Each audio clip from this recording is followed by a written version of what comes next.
Welcome back sa ating channel. Naging mainit nga na usapin di umano sa mundo ng social media. Tila ito nga ang nakakagalit na balita matapos nga ginawa lamang ng mga ebidensya at ginawa na naman ang mga address nitong si Taning Lises Mags Rimulya. Tila magkakasama nga pati nga si Kuting ng Norte ito ay makasabwat nila sa paghain ng warrant of arrest kay Madam Maharlika.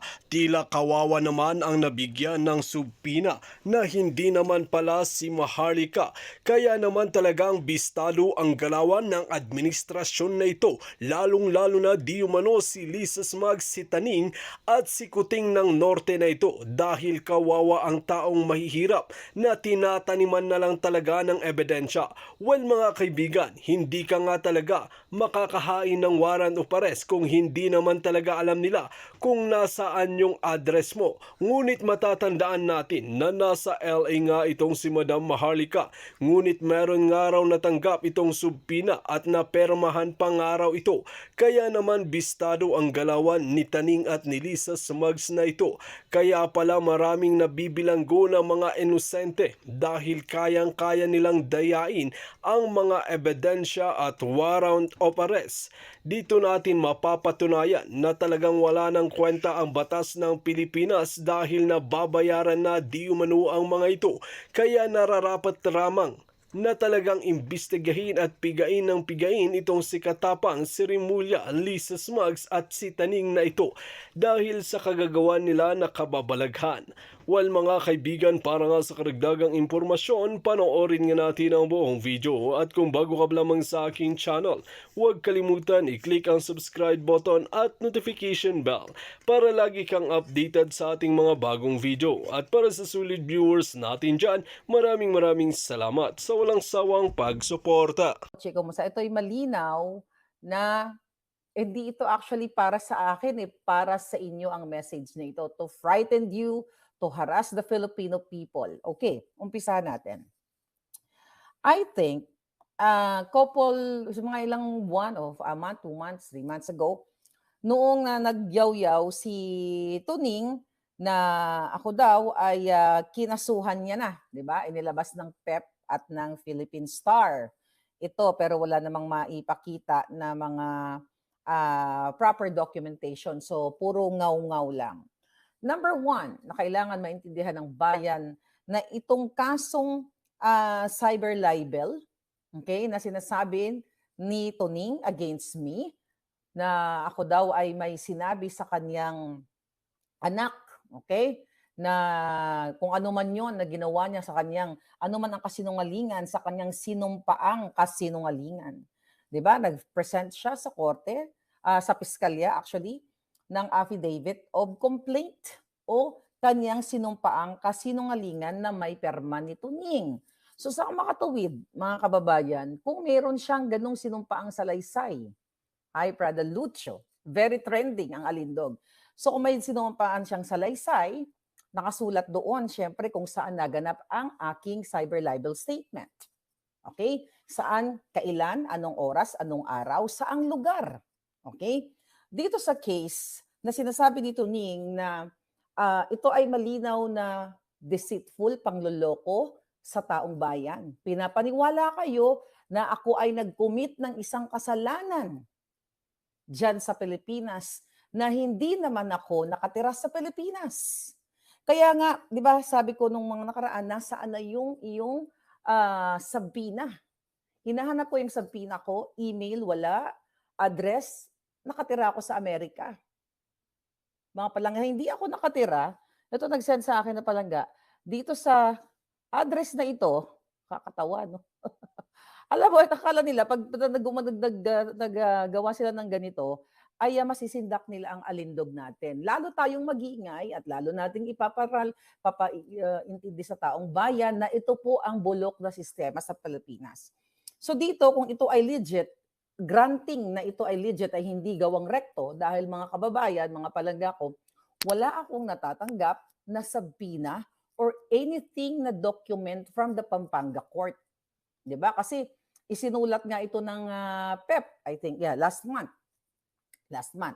So isinulat ng PEP na ako daw ay kinasuhan sa Pampanga Regional Trial Court. So naipaliwanag na natin yan na ang libel case is territorial. Di ba? Saan naganap ang libelous statement? Kaya ang question ko nga kay Tuning, di ba? Kay Tuning na kumakamkam ng pera ninyo na galing kay Lisa Smugs, na pinapalunok niya rin sa pamilya niya at sa bawat anak niya, bawat hibla ng dugo, hibla ba? Bawat daloy ng dugo ni Tuning, sabi nga ni Political Witch Boy, paer na. Ay nananalaytay ang pera ng bayan dahil siya ay tunay na bayaran, tumatanggap ng payola diyan sa mundo ng media. Okay. Ang tanong ko sa kanya, nasaan ang warrant of arrest? O first, nasaan muna yung subpoena?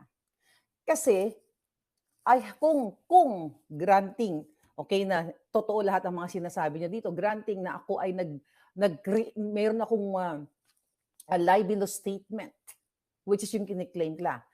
I have the constitutional right to be heard. Meron akong karapatan na dinggin ng korte, hindi lang isang side, hindi lang si Lisa at saka si Tuning ang didinggin. Dahil ang punot dulo ng lahat ng ito ay ang puting at ahas administration. At si Lisa Smugs, yung smuggler na babaeng lahat kinakamkam ang pera ng bayan, ang nasa likod ng lahat ng ito. At ito ay hindi pangaharas, actually, sa akin, dito sa Amerika. Kasi so far, wala naman nangaharas sa akin.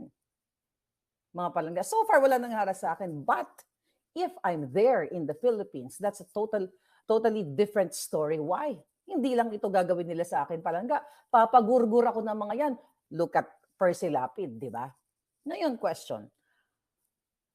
Tuning, okay? Dahil ikaw ay nuknukan ng kasinungalingan, nuknukan ng pagtatanim ng address na hindi ko address.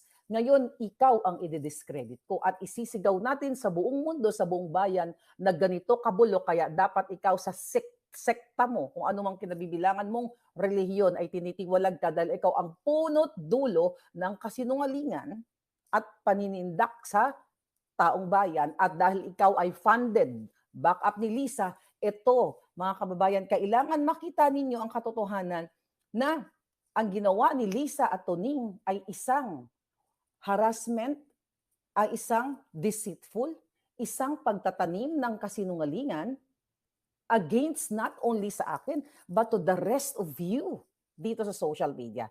Kaya tinatanong ko siya, nasaan ang iyong subpoena? Wala akong natanggap. Saan naganap ang libelous case nung time, 'di ba, na sinasabi mo, mga palangga? Alright? Saan yung video? Which particular video na mayroong mayroon akong libelous statement? Kasi alam niyo naman ang lola niyo, hindi lang puljakera, kundi lakwatsyera. Saan? Kasi in the past, di ba? I was in Bahamas, Cabo San Lucas. Saan ko ba kasi tuwing nagbablog ako ng lola niyo, nasa Bahamas, nasa Perfect Day of Coco Cay, di ba? Perfect Day in Coco Cay. Mga ganon, di ba? Nasa Bahamas ba ako noon? Nasa Bali, Indonesia ba ako noon? Nagsiswing-swing ako. Nasa Singapore ba ako noon? Nasa Tokyo, Japan ba ako? Nasa gitna ba ako ng Pacific Ocean? Okay. Saan ba ako nagpupunta? Nasa Thailand ba ako? Nasa Canada? So, yun yung tanong ko. Nasaan which particular video ang mayroong libelous case? That's number 1 point. Then definitely, mga kababayan, walang nakarating sa akin na subpoena na para mabigyan ako ng fair and square, okay, day in court na marinig naman yung panig ko. Kung akong ba talaga, kung sinumpa ang kasinungalingan ba ni Tuning sa kanyang affidavit of complaint ay may probable cause. So definitely po, mga kababayan, ang ginawa ni Tuning, taberna, ay nag-invento siya ng fake address dito sa nakasulat na may nag-send sa akin na number 9, what's this?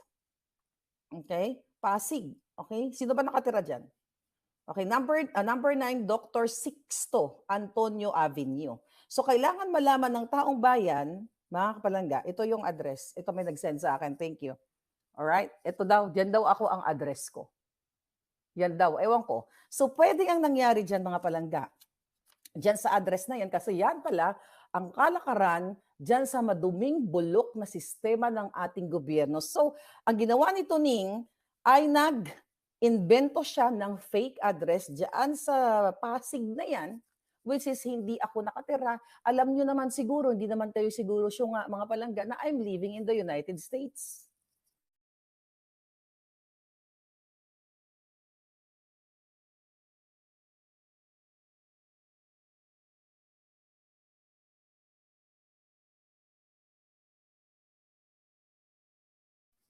Ayun.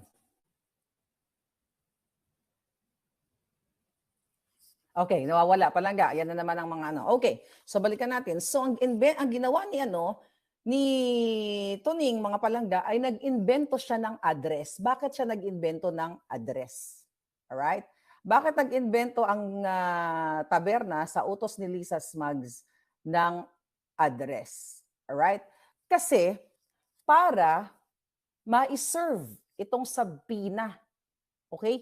Ma-serve ang sabina, ang purpose ng fake address niya ay maipalabas nila yung ma-serve yung sabina para hindi ako makasagot.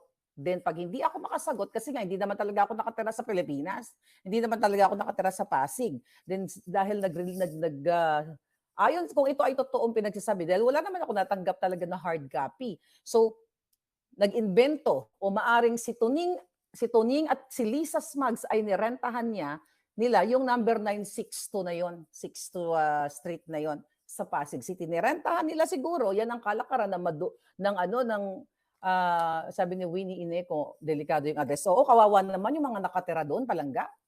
'Di ba? Baka papuntahan, well anyway, sige, mamaya na tayo diyan.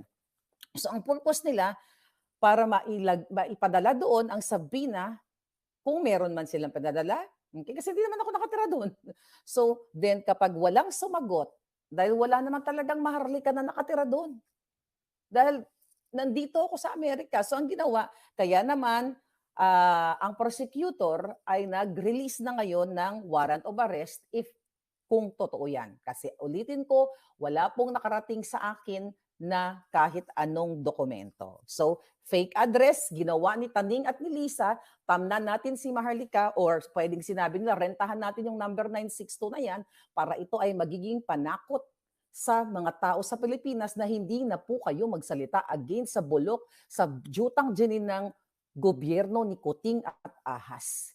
Hindi lang ito pag-aatake sa akin kasi so far, I'm not being harassed here in the States. Wala pa naman. But if there's a case na may mag-stalk sa akin, may mag-harass sa akin, mga palangga, kaso yan dito sa Pilipinas, sa Amerika. Actually, yung civil harassment dito, sabi dito, the civil harassment say harassment is unlawful violence like assault or battery or stalking or a credible threat of a violence dito sa California. Yun ang batas namin dito. And the violence or threats seriously scare, annoy, or harass someone and there is no valid reason. So, ibig sabihin, pwede ko silang buweltahan dito sa California kapag nandito sila.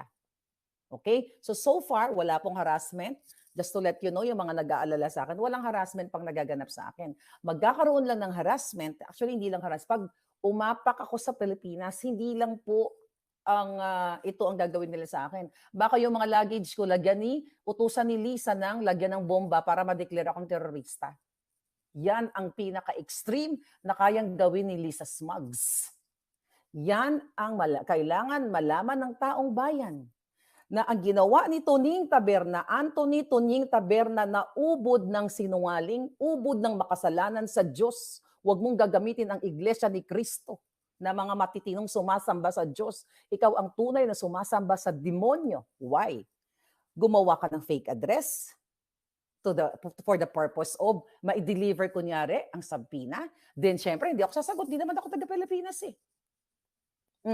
Then, nagpalabas ng warrant of arrest, which is sabi ko nga palangga, hindi ko naman hawak ang warrant of arrest. Wala naman ako natanggap na warrant of arrest. Ngayon, mga palangga, hindi kasi mag-i-issue po ang korte. Okay? Ang Regional Trial Court ng Pampanga, hindi mag-i-issue kung walang ng warrant of arrest o ng sabina sa isang taong pinagbibintangan o ginawa ng kwento kung walang address. Kaya nga ang ginawa ni Lisa at ni Tuning ay gumawa sila ng faking address dyan sa number 962 at kawawa naman nga yung nakatira dyan kung sino man yan.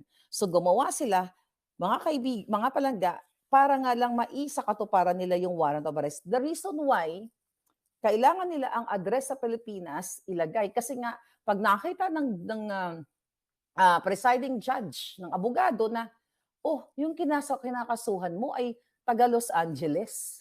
So definitely walang buang na abogado na pipirma na magsa-sign ng subpoena going to LA or warrant of arrest to arrest me here in the States. Alright? So, yan ang malinaw na dapat nang intindihin na ito ay mensahe sa buong Pilipino na pwede kayong tamnan ng kaso na wala kayong kaalam-alam. Pattern na dyan si Jason Sabat. Hindi na ako lalayo. Dito muna tayo sa akin, sa issue na ito. Kasi di ba si Jason hindi niya rin alam na meron pala siyang existing, dadadadada. So ito po ay pattern ng gawain ni Lisa Smugs. Few days ago, sinabi ko sa inyo na may mga doctors sa DOH na gustong patamnan ni Lisa Ahas Araneta ng kaso. Okay? Sinabi ko sa inyo. So ito ngayon ang ginagawa nila sa akin para sindakin, not only me, sindakin kayo. Okay? So ngayon mga palangga, kasi there is no territorial jurisdiction at all. Kaya nga sabi ko, saan ko ba ginawa kung meron man, if there is a libelous statement, which part of my journey? Kasi I've been traveling all over the world. Sabi ko, nasa Pacific Ocean ba ako during that time? So, para masagot ko. So ngayon, ano ang ginawa ni Tuning? Dahil binakapan siya ni Lisa Smugs. Number one ay niloko nila ang korte. They misled the court, mga kababayan. Niloko nila ang korte, pinaniwala nila sa kasinungalingan na ako ay nakatira diyan sa number 962 na yan. See? Yan ang isang kasinungalingan ni babaeng ahas na kumakamkam ng pera diyan sa Okada, sa agriculture ni Kuting. Lahat akala nyo lalayo ako? Sabi ni Elizabeth Aldabe, grabe nakakatakot ng manirahan sa Pinas. Exactly. Dahil sa bulok, dahil mafia ang namumuno ngayon. Sindikato. Kita nyo naman palangga, nasa LA ako ngayon. Nasa Amerika ako. Tapos palalabasin nila, magtatanim sila ng address na ako ay taga number 962. Di ba? Babalik kay Tuning ang kademonyohan niya. We never know. Kaya Tuning, remember, digital ang karma ngayon. Kawawa ang pamilya, sabi ni Chemp Aguinaldo. Kaya sabi ko dapat iba-brush off ko to. But the Filipino people should know na ito po ay para sa inyo. You know why? Kasi I'm here. Hindi nila ako pwede nila akong harasin. So far, wala pa. Pwede sila magbayad ng tatanggal ng leeg. Pwede sila, they have billions. Ang daming pera ni Lisa Smugs sa kakamkam ng pera ng bayan. Ngayon, sabi ko nga, number one na ginawa dito, niloko ni Tuning.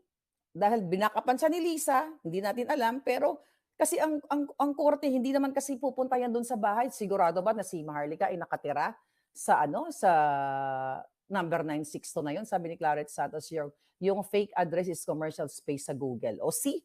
Okay. So number 2, mga palangga. Okay? Sabi ko, niloko o minisled ni Tuning at ni Lisa Smugs ang judicial process. Kasi pinaniwala nila na ako daw ay inagrabyado ko si Tuning o sinong anak niya. Wala ako natanggap na dokumento. Kung ano man yung sinulat niya sa kanyang sinumpaang kasinungalingan, pinaniwala niya ang korte na ito, sabi niya, ito si Maharlika ay inagrabyado ako. Di ba? Pero ang totoo, malisyoso ang pag-file niya ng kaso sa akin. At kasinungalingan, unang-una, wala na po tayong dapat pang pag-usapan dahil tinamnan nila ako ng kasinungalingan at peking address. Di ba? Peke ang address. Ngayon, anong magiging mangyayari dito? So niloko nila yung korte. Dahil sinuplayan nila ang korte, nilagay nila sa kanyang affidavit na pinirmahan niya ni Tuning na ako daw. Di ba susumpa ka pag naggumawa ka ng affidavit, mga palangga, complaint affidavit, mangangako ka sa korte na ito ba ang mga sinasabi mo ay pawang katotohanan lamang? Kung ikaw nga ay nasa Kongreso, nasa Senate hearing, ikaw ay makukontempt. At dapat ang aarestuhin ay si Tunying. At ipiyok niya si Lisa Smugs. Dahil yan ang galit na galit sa akin. Actually, the reason why ganito nangyayari mga palangga, dahil yung impact ng ating pagsasalita sa pag-booking ko sa inyo, kung anong ginagawa ng kahayupan ng gobyernong ito, gumamit si Lisa Smugs ng katauhan ni Tuning para magmukha lalo silang syunga. Di ba? Magmukha lalong silang tunga. Sabi ni Elizabeth Aldave, may katapusan din ang mga masamang tiwaling gawain niyan. True, mga palangga. So, niloko niya at minisled niya ang prosecution service, mga palangga. Kasi may investigation yan eh. Ngayon, ito namang investigation team, di ba? Nakikinig lang sila dahil sinumpaan nito yung kanyang kasinungalingan na ako ay nakatira sa number 962. Nilagyan niya ako ng fake address. Inilagay ang subpoena sa fake address ay ipinadala. Kasi ulitin ko mga kababayan, unang-una po, kailangan ko lang ipaliwanag sa inyo, fake ang kasong ginawa sa akin. Pagtatanim, panggigipit kung ako ay nandyan sa Pilipinas. Ako sabi ko, hindi ko pa naman feel na nagigipit ako kasi nandito nga ako sa Amerika. Ang korte ng Pilipinas, ang presiding officer, kung sino man yon, ang Regional Trial Court ng Pampanga, wala pong abogadong mangmang na mag-issue ng subpoena dito sa Amerika. At wala ring mangmang na abogado na mag-i-issue ng warrant of arrest na ang iyong sinasakdal, ay iyong nirereklamo ay nasa Amerika. So definitely si Tuning dapat ang arestuhin at ikulong ng habang buhay, hindi lang dapat stone to death yung mga ganito. Kasi siya ang nakakasira, sila ni Lisa Smugs, well lahat sila, you know what I mean. Ngayon, kasi mga kababayan, you have to know, ito lesson learned, ito may matutunan tayo dito. Kailangan malaman nyo para alam nyo rin ang inyong mga rights. Kapag nag-file ka ng kaso sa DOJ, mga palangga, dapat ilalagay mo ang tamang address ng kinocomplain mo. Number 1 yan. Pero dahil nga alam ni Tuning at ni Lisa na wala silang magagawa dahil pikon na pikon sila sa beauty ko, diba? Gumawa na lang tayo ng Tuning, ito pera no? Ito maggawa ka ng maghanap ka ng tao. Magrenta ka sa number 962, palabasin natin na si Maharlika nandoon para ma-release ang subpoena at warrant of arrest para nga naman, yun na pag umapak siya sa Pilipinas ay dadamputin natin siya, ipapamugshot natin siya. Yan ang gusto nilang gawin. To taint me, to discredit me, pero sila ang na-discredit dito mga palangga. Kasi inuuna nila sa press release. Pero I am surprised kasi wala ito sa Philippine Star tsaka sa PEP. Philippine Star and PEP, di ba ni-report niyo ako noong nakaraan? Bakit wala to sa inyo? May cut siyan. Bakit wala sa dyaryo, di ba? Lisa, bakit hindi ka nagbigay ng payola sa mga ngayon? Bakit hindi ka nagbigay, Lisa Smugs, bakit hindi ka nagbigay ng payola sa mga reporter? Bakit hindi nyo, dapat, di ba? Maharlika, ipapahiya nyo, di ba? Bonggang-bongga. Maharlika, may warrant of arrest. Pero hindi nyo binigay sa mainstream kasi magmukha kayong tanga. Di ba? So gumagamit kayo ng mga dugyots. But, pakakainin ko kayo ng alikabok. Okay? Sa inyong mga sinungalingan at sa inyong kamangmangan. Ginagawa niyong mangmang ang Pilipino pero kayo ang mangmang sa pag-invento ng aking address. Imagine niyo mga palangga. The reason why ginawa nga nila ang fake address para, sabi ko nga, maisakatuparan through the investigative prosecutor will issue a subpoena. Supposedly, me to answer. I have the constitutional right. Every one of us may constitutional right tayo to answer. Diba? Kung ano yung binabato sa atin. Paano ko nga ito sasagutin? Paano nga ako mag-hire ng pinakamagaling na lawyer dyan sa Pilipinas? Well, anyway, actually, there's no point to hire a lawyer dyan sa Pilipinas. Kasi nga, sa jurisdiction, wala na talaga. The moment na nagrenta sila nag-rent man yan o nag-invento sila ng address at nilagay nila sa complaint affidavit, yan ay talagang isang panglilinlang sa korte. Panglilin lang yan sa korte. Malisyoso ang pagtatanim nila ng kaso against me dahil yan po ang layunin ni Liza Ahas Smugs. Taniman ng taniman ng taniman ng kaso. Kung walang kaso, gawa ng kwento, gawa ng kaso para sindakin ang mga taong critical sa kanila. At yan ang ginagawa ngayon ni Lisa sa akin at kinakasangkapan niya si Toning. So doon sa mga Shonga Bells na nagpapakulat, Marlica, ganyan-ganyan, warrant of arrest, intindihin nyo. Alam nyo naman na nasa Amerika ako, tapos bigla akong may address sa Pasig. Hindi ko nga alam na may Dr. Sixto Street dyan.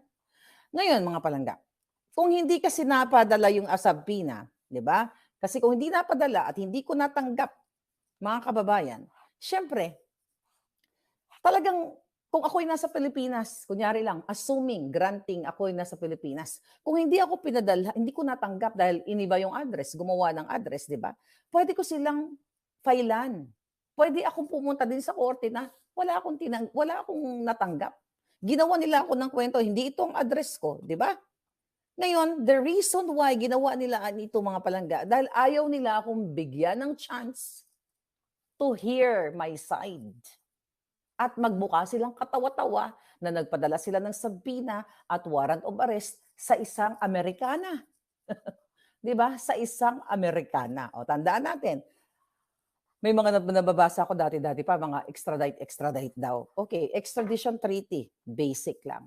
Ang extradition treaty, kung ang krimen, heinous crime, ay may ginawa ko sa Pilipinas, kahit anong bansa na may extradition treaty. Let's say, for example, para lang for your education. Kunyari, ang isang alindog ni Maharlika ay umuwi ako nung inauguration, di ba? Inimbita ako ni Lisa. Umuwi ako dyan, tapos nandoon ako sa party nila, May 9. Tapos pinagbratatatatat ko sila.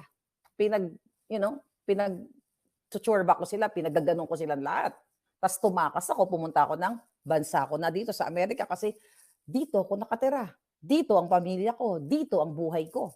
Okay? So dahil tumakas ako, nung May 9, ito, example lang to, nung May 9, pinagtutsurba ko sila. Pinagtatanggalan ko sila ng hasang. Tumawid, nakatakas ako ng Amerika, ang korte po ng Pilipinas ay pwedeng i-request sa gobyerno ng Amerika na, hey, yung Maharlika na yan, pinagtatanggalan niya ng hasang si Lisa at saka si Kuting, kaya dito namin yan lilitisin sa Pilipinas kasi dito naganap ang krimen.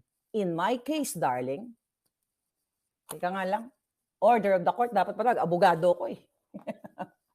Okay, sa kasong ito, malinaw na si Taberna at si Ahas ay magkasabwat sa pag-imbento ng address o pagrenta ng number 962 para maipalabas ang sabina, ang warrant of arrest sa aking alindog nang sa ganon ang mga Pilipino ay matakot na hindi na magsalita dahil kahit sino ay pwede nilang tamnan ng kaso pag trip-trip nila. Ito po ay nagsasalarawan sa korte ni Maharlika na bulok at nakakapanglumo ang justice system sa Pilipinas at talagang ito ay parang martial law abuses in the past. So may na-abuse talaga ng mga nagreklamo. Dito nga natin mapapatunayan na talagang walang kwenta ang ating batas sa Pilipinas. Hindi nga natin masisisi ang maraming netizen kung bakit nga ba nila kinuwestiyon si President Bongbong Marcos at si Lisa Smugs na ito. Dahil kung matatandaan natin ay marami na napigbibintangan na talagang wala naman silang solid na ebidensya at gawa-gawa lang naman ito. Gaya lamang ng ginawa kay DJ Bantag ni Rimulya na ito na talagang ginawa. At sila pang ito si President Bongbong Marcos na sanabi mismo na 90% ng solve ang kaso ni Percy Lapid na mapahanggang ngayon ilan buwan pa lamang ay hindi pa nabibigyan ng tamang hustisya itong si Percy Lapid na ito dahil ang kamalian nila dito ay talagang meron pang 2 suspect ngunit hindi nga iniimbestigahan. Makikita natin na talagang may balak silang pabagsakin si DJ Bantag ngunit hindi nga nagwagi ang kanilang plano dahil nabasura naman lahat ng mga ebidensya. Well mga kaibigan, kung kayo ang tatanungin ano ang inyong mga opinyon, just comment below sa ating comment section at ating pag-uusapan.